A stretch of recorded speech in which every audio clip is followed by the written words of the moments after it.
why aren't our friends going over and just liking our stuff, right? Or are they not really our friends? I've got them. They're just not quite as many of them. Right. I've got some loyal people that do that, yeah. by the time I post something, and I post something about the barbecue, let's say the food truck is going to be here, and I always tag the sauces. Well, that means it's going to come up 3 times on my that's true. and on theirs too. And they like it every time, and I really appreciate that. They don't have to. There's something to be said for friends that just like your stuff. They like everything I put out there, and I appreciate it.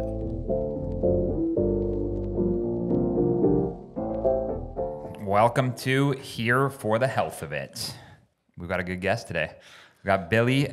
Do you like Bill or Billy? I go by Bill. Bill. All right. Billy G's Carolina barbecue sounds better than Bill G's Carolina barbecue. So that's why it's Billy. I feel like Billy has a bit more of like a country sound to it or vibe to it. It does, and it flows a little better. Yeah, cool. Well, Dr. Caroline Kasich told us about you. Yes. You've known her for a little bit, and then she's been raving about your food and your business, and it looks like you got some sauces here for us as well. Are you a local Columbia guy? I am. I grew up in Forest Acres. Did you? My dad was a doctor over by the Zesto, by Richmond Mall. Yeah. Nice. And I went to Bradley, then I went to Keenan when it was still a junior high school. Then they switched it to a high school. I ended up graduating from Hammond and went to Carolina, played a little basketball at Carolina. So I've been here my whole life. You're a Hammond alumni. I am. Yeah. How was it? It was good. It was different back then. What was different? Well, for one thing, I think the fee for the year was like $600. I think it's about that's changed. It's about 18 or 20 now. Oh, so yeah. I mean, that was coming from a public school to a private school. Our parents weren't used to having to pay for anything like that. So even the $600 was kind of a shock. Right. I can't imagine these folks who have one and multiple children over there now, but it's a great school. I'm very happy that I went there. I still see a lot of people that I went to school with there, and I'm very happy that I went to Hammond. Yeah. And then you just always had a passion for sauce? Yeah, give us the whole story on what got you into sauce. Well, I'll tell you, I've always had a passion for the hospitality business, more so than anything else. I came along about the time of the start of the sports bars, where people just started having just a lot of TVs in these bars, and I kind of got into that. Yeah, when did that start? That was probably the mid-'80s. And I had bartended at a place called Top of the Five, which is now Jake's down in 5 Points. Yep. My senior year of college, and just kind of fell in love with the life of being in a fun, positive place. And I got married, and I was in medical sales, but I still had the passion to do something else. So I actually got divorced and took the leap and got into the bar and restaurant business. So I've kind of been in and out of the bar and restaurant business all the time. Was your dad pushing you into medical sales a little bit, or he wanted you to be in the medical field? Well, he wanted me to be a doctor. He was in private practice by himself, and that was a very tough thing to have to tell him that I didn't want to do it. But I had gone to Carolina and done like 2.5 years of just the basic stuff to get toward medical school, and all the hard stuff was coming up.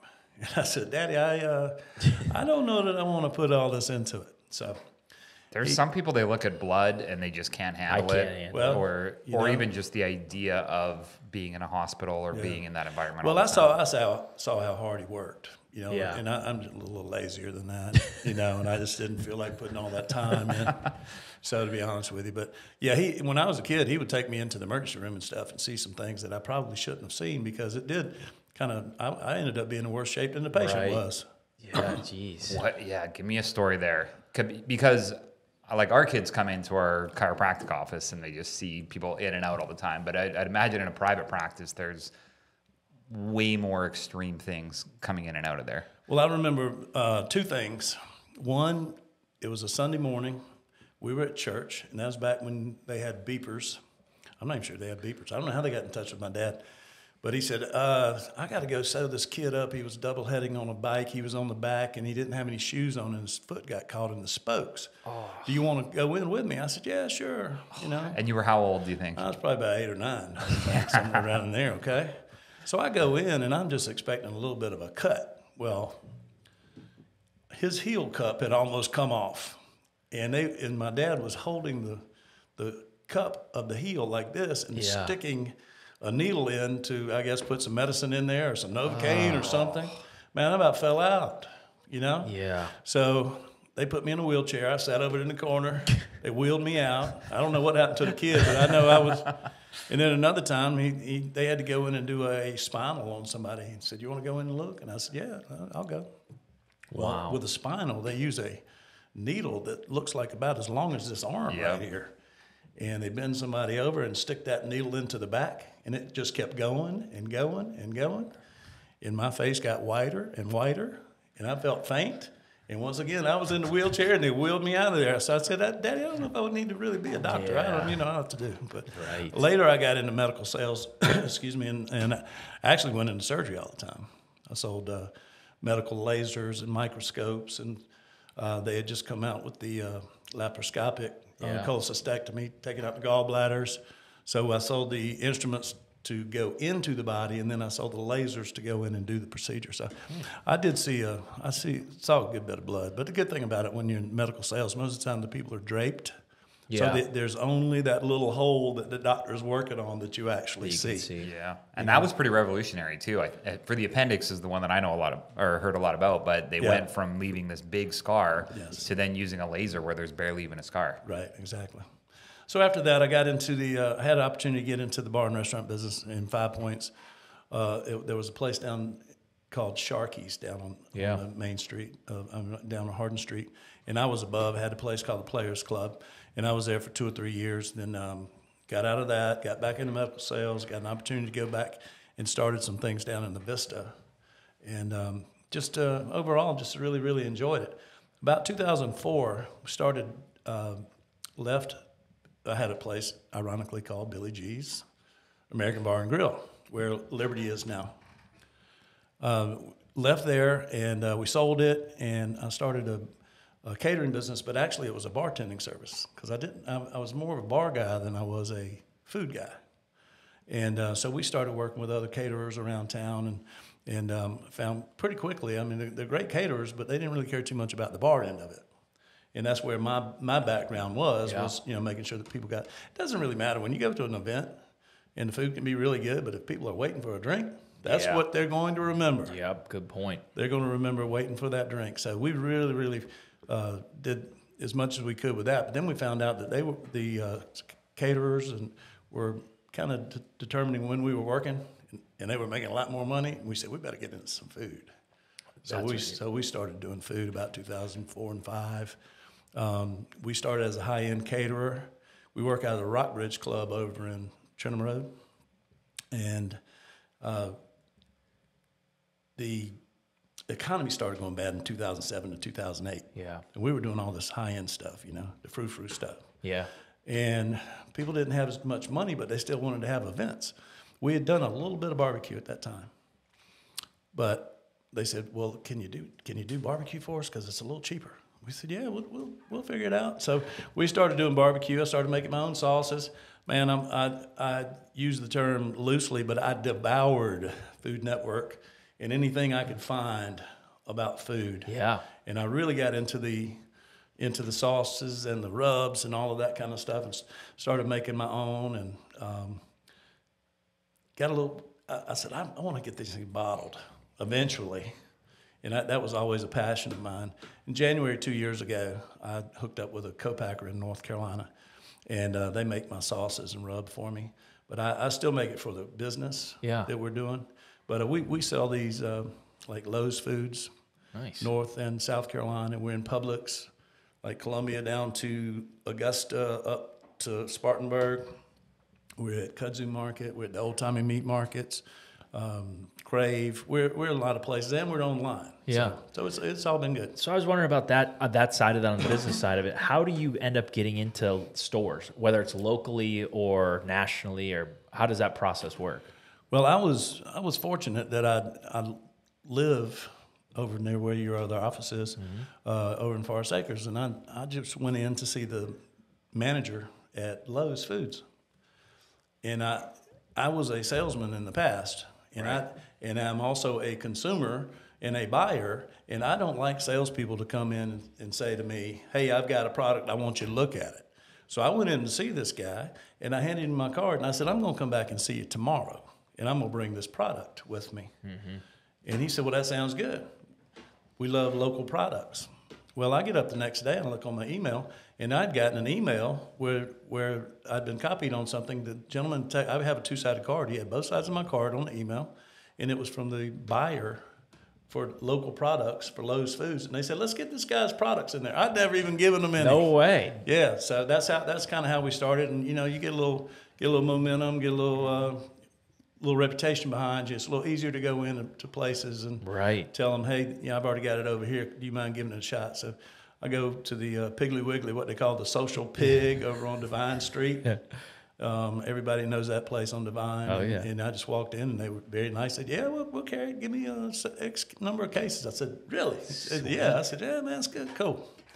So some places, actually, you have to go, they only, like Publix looks at new products 1 week a year for different versions of products. And I had just missed it the first year I had it by about a month. So I had to wait a year. So then this past year, I go through a distributor, and the distributor, showed it to them, and next thing you know, I'm in there. Gotcha. So have you found that most of these chain restaurants, they have a lot of, or they allot a certain amount of local stuff? Is that how that works? Are you talking about chain grocery stores? Yeah, grocery stores. Yeah, I think that more and more people are looking for those kind of things. Now, we're not on what I call the big boy aisle. We're not on there with Kraft and or the other sauces and stuff. The big names. Yeah. They always put us on what they call an end cap or our own little section. And if you go into a Lowe's or into a Publix, you'll see a shelf or two that has nothing but local, maybe North Carolina and South Carolina products. Nice. That's cool. It's always been my frustration that as soon as a company gets big, and this happens in the supplement world all the time, so I'm assuming it happens in this too, is then they get bought up by some big company, then that company starts putting chemicals and junk in it, and they say, and it just happened. I know Garden of Life was one of them where they got bought. They were this great supplement company. They got bought out by Nestle, and then Nestle started putting, saying, hey, if we put this chemical in it, it'll last longer. No one will notice. Everybody already trusts the brand. Let's do that. So at what point are you getting asked about that in this world? I'm not there yet. Okay. But at some point, I'm sure I'm of the age that I would be amenable to someone coming up and saying, "Hey, we'll buy you." That wouldn't bother me. What are some of the challenges that you've come across just in general in the hospitality world? I guess more from the business side of it, where I guess what we've heard is when you do either a restaurant or food, you have to be really good at your ordering because things do go bad. Kind of tell the listeners a little bit about that side of the hospitality world, whether it's with the restaurant bar experience and now even maybe some of the sauce experience. Well, with the restaurant, you're usually going to, some people get products in every day. I was never there. I was like maybe 2 times a week. Yeah. But the key is to figure out your menu ahead of time so that you know what you have to order.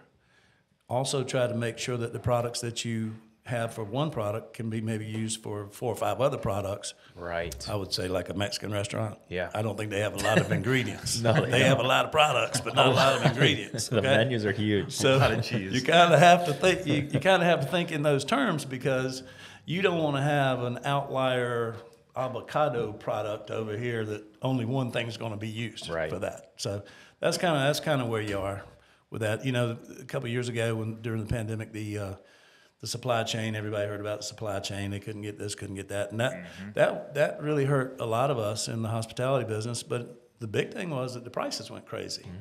Where we do a lot of brisket, and the price for brisket doubled. Right. The pork doubled. Chicken doubled. But we couldn't really double the price to the customer, even though they understood going to the grocery store things are more expensive than they were. So that's kind of always a challenge. You have to kind of look ahead and get a good relationship with your supplier. We use U.S. Food and Cisco, and we try to make sure that the reps keep us abreast of what's coming up because they know what's coming up. Right. And what happens with if you order incorrectly? Is it literally just that's going in the garbage? If you order something that is a cold product, they're not going to really take that back. Right. Yeah, the dry goods, sometimes you can send it back and say, hey, I got the wrong thing. Yeah. The big thing is it gets delivered to you. And let's say you have 25 line items. Mm-hmm. You have to have someone there who's checking in every item and make sure that it's exactly what it is that you ordered. Right. So a lot of times that's me. A lot of times it'll be my son is in business with me. Mm-hmm. And sometimes it'll be him. So we have to really be careful with that because ordering now is so much easier. You used to have to just call your rep up and tell them what you want. Right. Now you can do it all online, but you got to be careful. Yeah. So have you ever had an order where you just had to give it all away, or because I picture sometimes like if you had 3 big events happening in a week and it poured rain and all 3 got canceled, and then you have to figure out what am I going to do with all this food? Well, I've not really had that happen. I've had cancellations or late changes. Yeah. Generally, the stuff that they bring to us, it can be frozen, or we can run a special the next week. Say, hey y'all see this wonderful product we have, and it's only good for a week, so we'd love for you to have some. That's good. So you guys are still doing food and sauce? Oh yeah, yeah. We actually we've been catering since 2004. We got a food truck in 2019. Okay, that's awesome. Right before the pandemic. Yeah. And it saved us actually. Right. Because the catering just stopped. If you'll remember, they wouldn't let you have more than 10 people anywhere. Yeah. All the restaurants were closed down, all of that kind of stuff. So I'd had some a pretty good social media presence, and we started getting calls from the HOAs, especially in Chapin, Irmo, Lexington area. Yeah. Not so much Columbia. There's not a lot of neighborhoods in Columbia. There's a lot of houses, but not a lot of neighborhoods. Right. But we go to Kings Grant and Gregg Park and the Hamptons area. But those people would call us and say, "Hey, we can't go to the restaurants. Everything's closed down. Can you bring your truck out and just park it by the pavilion or by the pool, and we'll come?" And it was kind of cool because it kept us afloat. But everybody would come down. They'd be in their golf carts, dressed however they wanted to be, having a liquor drink. Mm-hmm. And kids on the back, and they would just get their bags of food and go home and throw it all away. And Mama didn't have to cook, Daddy didn't have to cook, nobody had to clean up. Right. So that kept us we were really busy with that during the pandemic. Started slowing down. The neighborhood started slowing down. Yeah. We had actually started with the food truck at some of the local, I guess they would call it a brew pub. I'm not going to really like give those breweries and things. Yeah. They don't have food, so they have to have a food truck. To sell alcohol, you got to have food. You have to have food. So they would, you have to. So they would contract with people or ask, different trucks to come out. Some of them do it 7 days a week. Yeah. And some of them have been really good for us, and some of them not quite as good. Everybody wants to stay in and stay at the bar. Other people are, very active. So but we do a lot of festivals. Mm-hmm. This weekend we're doing the Crawfish Festival down at Rosewood. That's always a big one. Nice. We did the Forest Acres Festival this past weekend, which the first time I'd ever done it. It was the AC floor on their athletic fields, and a lot of children, but a lot of people ate. So it was a really good day for us. We're going down to Myrtle Beach Bike Week next week. That'll be wild. We're at a place called Suck, Bang, Blow. That's good for your brand. I've never heard of that place. Yeah, it's a biker bar in Merle's Inlet. As soon as if you're coming down from like Garden City, Myrtle Beach, Garden City, working your way down, Merle's Inlet's on your left, and it sounds really nasty. Yeah, and they did that on purpose, I'm sure, but it actually, from what I understand, it is something that happens for a motorcycle engine sometime. Okay. There's a suck, then there's a bang, then there's a blow. So that's how all that works. So we'll be there for 10 days. And I'll tell you what, we were there last year. Yeah. And there are a lot of expensive motorcycles down there, man. Right. And, what's the crowd? What's the numbers? Isn't hundreds of thousands of people at the beach, heard. all up and down the beach. Just nuts. But Suck Bang Blow is the #1 spot. Right. And they invited us to come down there last year. And So we weren't sure what we were getting ourselves into because my son and I do not ride motorcycles. Right. But I'll tell you, sometimes the people didn't look great. You know, I don't know another way to say it. But they were as nice as anybody they were as nice as any neighborhood we ever went to. Yeah. Okay? Everybody there was just so nice. That's awesome. So we'll be down there, and then we come back, and there's a South Carolina Craft Beer and Food Truck Festival at the end of the month. So we stay busy with the food truck. And I've got two. We got the Crawfish Festival, but I've got to leave that with the food truck guys. My son runs that, and I've got a couple of graduation parties Saturday for catering. So nice. we stay busy. Nice. So do you still have your restaurant now too? I do not have the restaurant. Don't have the restaurant. Yeah, we just cater, and we lease the commercial kitchen at the Rockbridge Club off of Trentham Road. Got it. And do you miss that? Because I know you got your alcohol start, and now I'm assuming you can't have any alcohol on a food truck, but I don't know. Not that we sell. Yeah, you can't. You're not allowed to sell alcohol. There might be a little stash somewhere on there. I don't know. But anyway, yes, I miss the bar and restaurant business really, really bad. I really do. I thought I had an opportunity earlier this year to do something, and that kind of went by the wayside. But I was all fired up. I'm 66 years old. Okay, but I still feel like I could do it. You know, that's a young man's game. That's right. But I enjoy it, and I just really, really, you know, I miss that. We used to do a lot of live music, and I really like the live music is what fun. Really kept me going. Mm-hmm. What's your hours look like? Like, what's a day in the life of Billy G look like? Well, on days when I'm not at a kitchen, then I am probably doing a lot of paperwork, trying to catch up on because what'll happen if it's let's say that we've got these two parties Saturday, okay? Well, I've been out buying stuff today. I went to the U.S. Food Chef store, okay? Get out there, I got two things on my cart. I got to go to the bathroom. So as I'm going to the find the bathroom, all the lights go out. They lost their power for I don't know how long, the whole area. That's on St. Andrews Road. All the way up to, up toward the church and all it that way. So I had to leave. So I wasted a whole hour going over there. So, right. But anyway, back to it. I'll start shopping a little bit earlier in the week, get some deliveries in, do a lot of prep work the day before. But then the day of, it can be a 12-hour day. Yeah, it can be 14-hour days because you start really early. You know, we'll see people at an event, some friends or something. Hey, can you come meet us out in a little bit? And we're like, no, we got another 2 hours. Right. You know, right. We got to go back to Rockbridge or wherever we're working. We got to unload. We got to clean. We got to put stuff up. Yeah. And, we're 2 hours later. So during Christmas, especially, you're looking at 16-hour days for about two weeks straight. That's what I envision is like just nonstop, especially when you're getting in. You got the sauce stuff going. You got the food. You got the catering. And so it's you and your son right now? Yeah, we do. We have people who work with us. Nice. We've got some people that have been with me. I've got one guy with me that's been with me over 20 years. Wow. Yeah, and we just call them in when we have big events. Most of the time it's things we can handle, and then we bring people in for the event itself.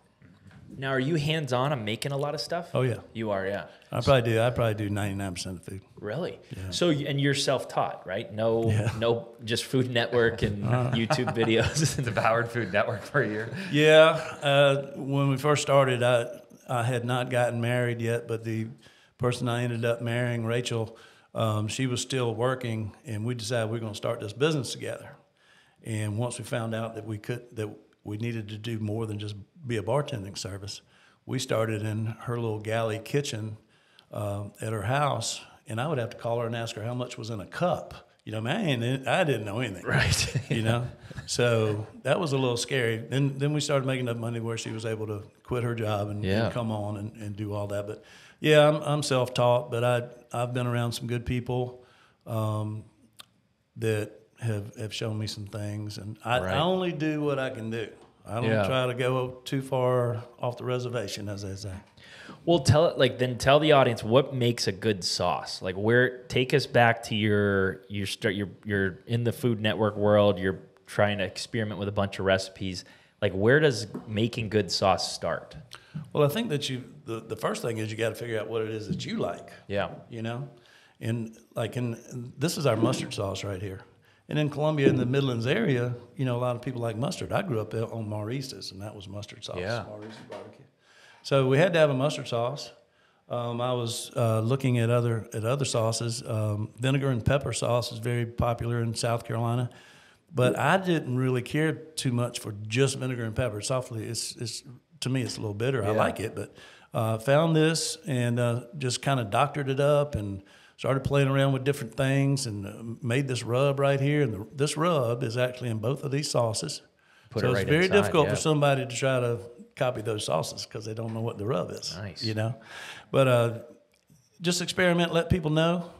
I know when I was first making that sauce right there, someone asked for it to be a little hotter, and I made it too hot. Yeah. I mean, I delivered it to somebody and was at the party, and I started feeling bad because people were like, "Oh my God, that's hot," you know.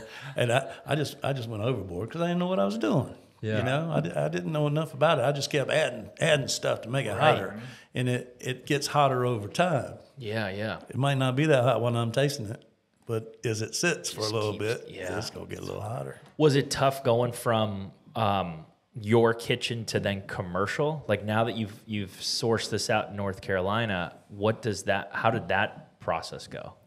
Well, my batch I'm making sauce right now for Bike Week next week. Oh, really? So you'll just use your own? I make my own for the business. Gotcha. My batch for the sweet heat sauce, the vinegar and tomato sauce, gets us about 3.5 gallons. Okay. All right. The mustard, I double it, and it gets us in the pot, and it gets us closer to 6 gallons, somewhere around there.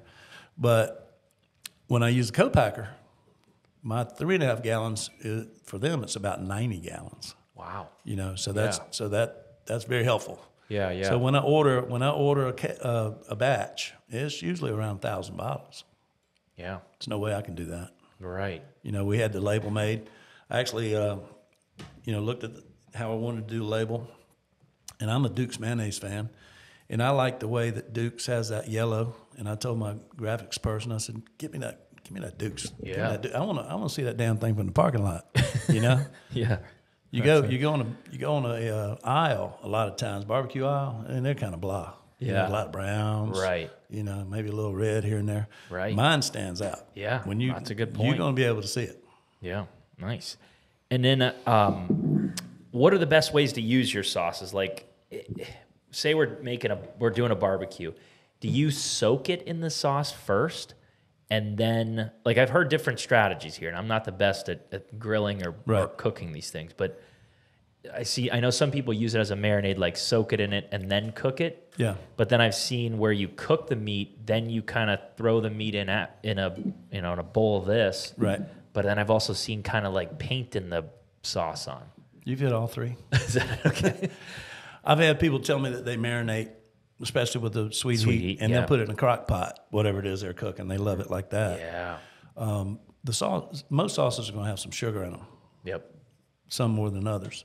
So sugar's going to burn pretty quickly if you put it on the grill.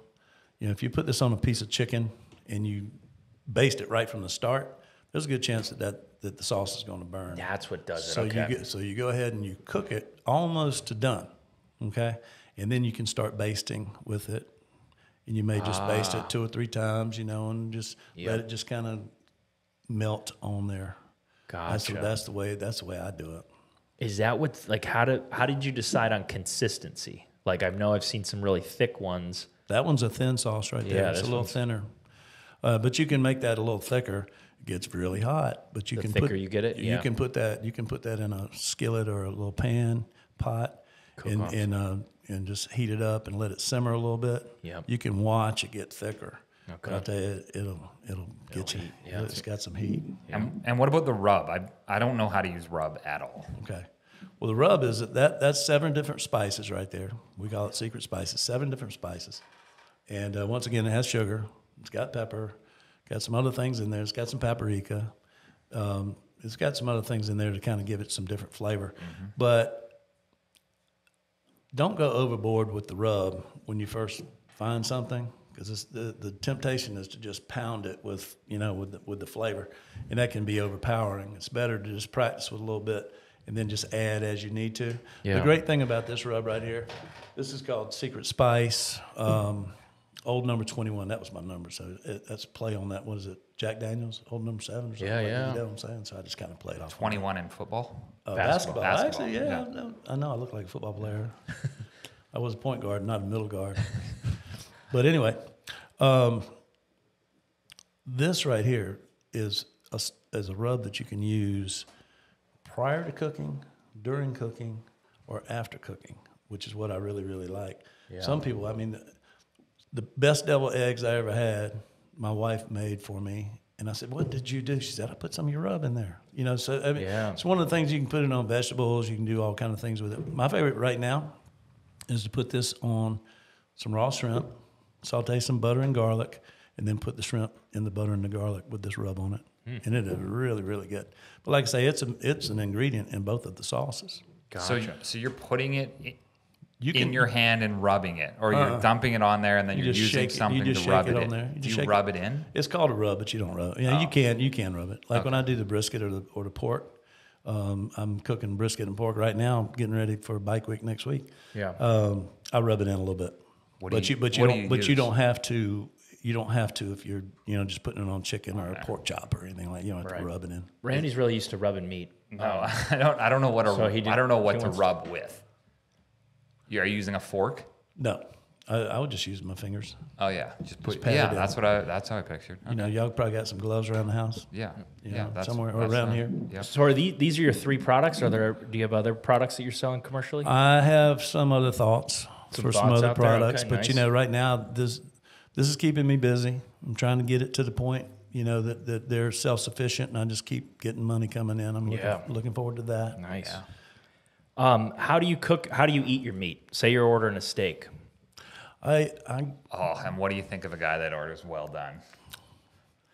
What if you see you don't even? What if he orders it well done? There's no way you order it I well don't. done. No. I don't. He doesn't. Look I went out on a limb there and I knew that there's no way. You profiled him. I do medium rare. Medium I rare. grew up eating however my dad did, and he ate medium. Yep. And then I said, let's go a little less. So we go a little bit less than that. Yeah. I like when I'm doing a tenderloin or something like that, I want it to be cooked to about 135. Yeah. So that way it's still kind of pinkish, Sure. And if you get anything over that, it's it's a little tougher. Yeah. And to me, not as flavorful. What about burgers though? Burgers you cooking all the way through? I like ground beef? I don't always have to. Really? I'm okay. They've kind of changed all those rules Yeah. a little bit. You can have a little pink in there now. I hate the hockey puck burger. Yeah. The real hard one and dry. Yep. I don't care for that. Well, and then I grew up in Canada, and he grew up in the Northeast. Nobody ever asks you what you want, how you want your burger. Yeah. You just say I want a burger, and then they bring you out a burger. Here How does it come? But well done. Yeah. That's all I knew. Like when I first got asked, I was like, cooked. I don't know. Everyone what the looked at answer me like was. I was an idiot. I was like, what are the options? I don't even know. Yeah. Well, you used to be able to, when you're in the restaurant business, you could get in trouble if you were a little bit shy 2 under on that on the ground beef. I had a guy that used to come into Billy G's restaurant, and he said, can you just kind of just wave it at the grill? And he said, I like to see some blood coming out of that. He was one of our lawyers. So I said, well, yes, you can cover yourself on that, can't you? You can cover me and you. Okay, we'll do that. Yeah, I guess I was wondering that because you look like a guy that has a bunch of sayings. Do you have a bunch of sayings like that? Like just wave it by the grill, or like my dad used to say, how do you want your steak? He would say like wipe its ass and cut the horns. I don't have any of those. Really? I wish I'd have known. I'd have made a few up and come over here. All right. Yeah, that's how it was like. All right, so I've heard those kind of things. Yeah. So he was big rare, like barely cooked at all, and I wasn't. I was like that. The blood thing for me, right? They couldn't do it. I did pork tenderloin last night using that rub and some mango salsa. And I cooked it to about 135, so the middle of it was a little bit pink. Yeah. And it was very moist, and it was very tender. Nice. Who did your logo stuff? I had a lady out of North Carolina actually do it. I did not know her. She was suggested to me by the bottler. Oh, really? Okay, Yeah. nice. Yeah, and she's done a good job. Yeah, that's cool. She tried to take some of the South Carolina stuff. You know, you got the steak there. Right. But she's tried to change them up so they don't always look like the same product. Right. That's good. So you were saying that you're getting onto the social media scene a little bit here. I do a good bit. I have a fair amount. I got Billy G's Carolina BBQ sauces and spices. That's one of my Facebooks. Nice. I got Billy G's Carolina BBQ. That's the other Facebook. And then my personal Bill Gause. That's what I post on that, but then I hashtag or @ or whatever you do to get the other ones on there, you know? Yeah. Because I've got more friends and followers on my personal than I do those Right. individual businesses, but I'm Isn't that I'm weird? tagging those. Yeah, but isn't that weird? That's like a good point. Like, why aren't our friends going over and just liking our stuff, right? Or are they not really our friends? I've got them. They're just not quite as many of them. Right. I've got some loyal people that do that, yeah. by the time I post something, and I post something about the barbecue, let's say the food truck is going to be here, and then I always tag the sauces. Well, that means it's going to come up 3 times on that's true. and on theirs too. And they like it every time, and I really appreciate that. They don't have to. There's something to be said for friends that just like your stuff. They like everything I put out there, and I appreciate it. Randy will delete people if they don't like his stuff over a certain time period. That is true. So if you're listening, I like my like to follower ratio to be really high. So if someone doesn't like something for 2 years, I just delete them from my followers. That's right. Nice. So what's next for Billy G's? Is it, you said you have a couple ideas maybe for some more products? You still kind of just hanging in the catering, local South Carolina? Yeah, you know, the catering is always good. My son and I actually are starting as part of the catering, but separate, but part of it, a bartending service we're calling Palmetto Cocktail. Okay. Yeah. Got a cool logo and all that kind of stuff. Not cocktails? It's just cocktail. Okay. I got outvoted on that, but I went with them. I would have said cocktails too, but it's okay. Okay. It was not a big bone of contention. We decided to go with that. But anyway, that'll be starting up here probably in the summer. Nice. We already do a lot of events where we're bartending the event too, but I'm trying to kind of spread that out because there are a lot of other events that we aren't catering. Right. They just might need some bartending. I talked to some of the other caterers around town, and they said, "Man, we've got a real need for that. If y'all want to get into it, we'd help you out." So right. I just got to, I need to make sure that they understand I'm not going to try to steal their business while I'm in there bartending their event. So it's a little bit of a fine line. And so then kind of a good idea in the business weeds of that too, and you can share however much or little you want, but for our own information. But when you're opening all these different businesses, because it sounds like you're just one after the other, and they're all kind of the same, but they're all kind of different. Right. You're opening essentially like a new LLC, and then doing it, and then having to decide if you're doing partnerships or S corps or what that looks like. Right. Can you give me some insight into how you make all those decisions? Well, I like the LLC approach personally. And and then as a partnership with your son. Yeah, he's in there with me on that. Yeah. So we're and we're growing the business. He's done a wonderful job with the food truck. I mean, he did. Yeah. I think he had 1 month. He had 27 events in 30 days. Sometimes they're doing doubles. Last week he did this place up in Prosperity where they wanted us to be there from 9 in the morning till 2 in the afternoon feeding the first shift. But then they wanted us to come back at 1 in the morning to 3 in the morning. Wow. So he did that 2 days of that. And then that was up in up above Chapin area, you know what I'm talking about? Yeah. And then finished that off with the Lazy Creek Tap House, which is a great place for us, which is right up there in Chapin. It's one of those places that sells beer, but they don't have food. Yep. And that they're good people up there. They've been real good to us. And then they finished that, got home about 11ish, and then we were at the Forest Acres Festival on Saturday. So, it can be kind of grueling. It's got to be so hot in there. Well. Is he just sweating? Do you have pictures of him just sweating and like absolutely drenched? When we first started, he and I were doing them all together, okay? And we would go out, and I would run the window because he was better at the food than I was in the, it's fast food. one of the things that we do that's really good is we get our menu allows us to do something really fast on the truck. Right. We did the Mardi Gras down by the airport on Owens Field a couple months ago, and we served 370 people in 300 minutes. So I mean, we're rolling. Okay, Yeah. I'm not that fast. I'm pretty good, but I ain't that fast. Yeah. You know. So when we first started, he was doing the food back there in the back and putting things together. I was taking the orders, and it was hot. So we took the little meat thermometer and just held it back to where he was. It was 144 degrees. Sauna. Now I was up in the front, man. I was feeling pretty good. It was only 109. He's in a tank. So is he in a tank top the whole time? Yeah, yeah. You know, and you got to drink water. Yeah, the I would say the tendency would be to maybe want to drink a beer, but you probably shouldn't at 144 degrees. Right. You know, you probably need to drink as much water as you possibly can. But yeah, it's fun. You know, and he's doing a wonderful job. His name is Will, and he moved down here. I got divorced when he was about 4, and they moved to Columbus, Ohio, in the 2nd grade. He's the first. I think it was the 2nd grade, and he came back down here about 4 years ago and moved down here. Nice. He's got a couple of little boys, and he's been with me for going on 4 years. Do you enjoy that? Like, I feel so. I have a son, or I have 2 sons, and I always think to like the future. Like, what does that look like? Do I want to work with them? Do I not? How's that been for you? Well, we both have A personalities. Yeah. Okay.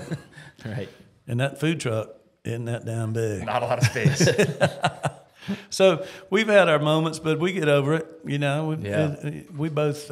He has a tendency to want to be the boss, and I want to be the boss, and it's hard to be 2 bosses. Right. And I get the daddy part of it. Yeah. You know. Yeah. But we've enjoyed being together, and we go out and have dinner, and we go out, you know, and get away from work. Yeah. Sometimes.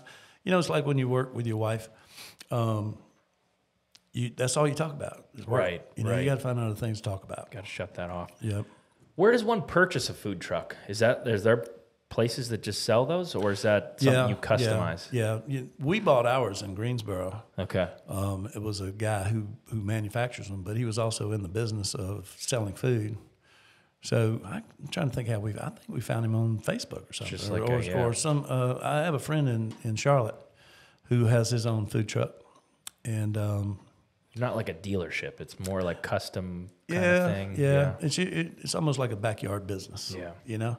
But the food truck we got was as brightest green you could possibly have. Really? Okay. I mean, it was bright. It was Mediterranean food. And I mean, that thing, you talking about seeing this coming down the street, that green is brighter than this. Right. And, excuse me. So we came home and we painted it as black as we possibly could. I mean, but over time, some of that green's still kind of showing up out of it. So it's you know, when you're stepping in and out of the truck, that's kind of the foot's kind of knocking off some of that. But anyway, we got it, and it's been pretty much exactly what we need. We would probably, if we did it again, we'd probably change around just a little bit. We do a lot with fries, loaded fries. Oh, really? Yeah. You throw barbecue sauce on them? We do brisket, chicken, Nice. pork. We do pico de gallo on there. We do queso cheese. We put the sauce on there. You know, it's quite a deal. The hottest thing going for us right now is the bowl. We do rice, and then the meat. Oh, nice. And queso. And then my son made a special sauce. We hadn't figured out a name for it yet, so we just call it special sauce. Yeah. We put that on there, and then we put the sweet heat on there. And we sell those out just about every time. It's similar to what you would get at Chipotle or Moe's or something like that. Yeah, those are popular. I started calling it. Now you guys won't know this, but in South Carolina there's a product called chicken bog. Okay. Chicken bog. All right, it's rice and chicken and sausage and onions and things like that. We couldn't give this chicken bog away. Yeah. Okay? Nobody knew what it was, I guess. Right. We started calling Almost it. sounds gross. We started. I thought you were going to tell me there's a weird part of the chicken that got used. No. That was a product that actually got used. It's something that you can cook a ton of, and it's not that expensive, and you can feed a lot of folks. And it started what they used to have, what they would call stump meetings, where a politician or somebody would get up on a stump and talk to a crowd of people. Gotcha. And so they would other people over here in big pots would make chicken bog, and it's just just like a one bowl kind of thing. Well, we couldn't give chicken bog away. Well, we started calling it a bowl. Next thing you know, that's stuff flying out the window. Right. Right. Branding's a big part of it. It's a big part of it. It's a big part of it. Cool. So if someone wants to reach out to you, then maybe tell them how they do that. For catering, and then I guess For all your business, I guess. Well, I'll tell you what, I'll give you my cell phone, because quite often I love that. my office number, I just don't, it doesn't come to me, and I don't check it as often as I need to. So y'all just call me, 803-600-3949. 803-600-3949. And it's Bill Gause. It's like we used to say like the gauze pad with a Z, but nobody knows what gauze pad anymore. So now I say it's like cause C, but put a G instead. That's how you say it. Oh, right. Or you can get in touch with me with the my email address is bill@BillyGSCarolinaBBQ.com. Okay. And that comes on my cell phone all the time. So I appreciate it. Let me give y'all a little plug if you don't mind. Oh, we love that. Love that. I had gone to a chiropractor before because I was having some back issues, and in this business, you're looking down a lot. Okay, Right. So y'all talk about text neck and all that. Where everybody's looking at their phone all the time. Well, when you're in the food business, you are looking down on the table, just working. And man, sometimes your shoulders hurt, your neck hurts, everything hurts. And I'd gone to a chiropractor, and I wasn't sure that it was really helping me. It didn't seem to. They were just kind of beating on me a little bit. Yeah. And I had read. Now my dad was a doctor, so he wasn't quite on the chiropractor thing, So I was not brought up thinking chiropractic care was the way to go. Yeah. But anyway, I decided that I read up, and it said, do not go to a chiropractor unless they take x-rays. Right. So I met Dr. Caroline at a little meeting that we had, and she said who she was, and I came up to her and I said, well, I'm having some problems. Do y'all take x-rays? She goes, oh, yeah. So I went and got some x-rays done, and I was shocked what I saw on the x-ray. Right. I mean, not only was my neck, in a bad position, leaning forward a little too much, I had some issues in my middle back, and then my lower back, it looked like it's supposed to be straight. It was like going this way, then that way, and then this way. Yeah. And so she started treating me, and she's wonderful. And everything just started feeling a little bit better. Yeah. Felt more in line. Yeah. She took some more x-rays and was able to give me a percentage of posture. Yeah. improvement, Right. And being able to do that, I would suggest, for you guys especially, I just love the Columbia Chiropractic. Yeah. Columbia Family Chiropractic. Yeah. You guys are wonderful. I will praise y'all all the time because Appreciate that. it's made a big deal in my life. I actually played golf a couple weeks ago. I used to play a lot of golf. Yeah. And then I got to where my back was stiff, and I wasn't playing well anyway. I was giving myself a good excuse for not playing. Well, I had an opportunity to play a couple weeks ago, and my back was looser, and it felt good. I didn't even feel bad after the round. Nice. Good. So That's great. So I'm good, but yeah, you guys do a wonderful job. That's great. We appreciate that. That's a great testimonial. Everybody go check them out. Thank you for your time today. Yeah. Thanks for being on. Thank y'all. Appreciate it. Here We're here for the health of it. for the health of it.